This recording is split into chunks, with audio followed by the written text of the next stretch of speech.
Le 606, Madame Goulet.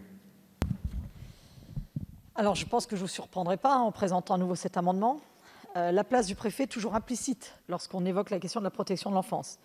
J'entends votre argument qui précise que c'est de l'ordre de l'instruction ou autre. Et je vous l'avoue, je ne suis pas convaincue. Et je ne suis pas la seule, puisque dans nos lois, un certain nombre d'articles précisent le rôle du représentant de l'État et ses prérogatives, donc bien dans la loi et pas dans le réglementaire de l'instruction. Par exemple, le Code général des impôts dispose que le représentant de l'État dans le département contrôle la réalisation et le bon emploi des investissements. Dans le Code de la santé publique, précise les injonctions également que peut prendre le préfet à l'article L2324-3.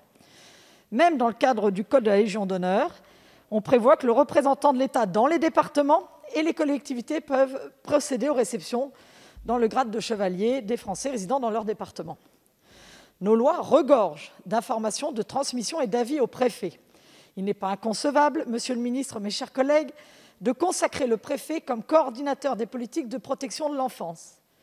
D'ailleurs, ce ne serait pas non plus une nouveauté, puisque le Code du service national, à propos du service civique, qui est un GIP également, prévoit dans son article 120, pour l'exercice de son activité, le groupement s'appuie sur les représentants de l'État dans la région et le département, ainsi que sur les réseaux des correspondants à l'étranger de l'association France Volontaire.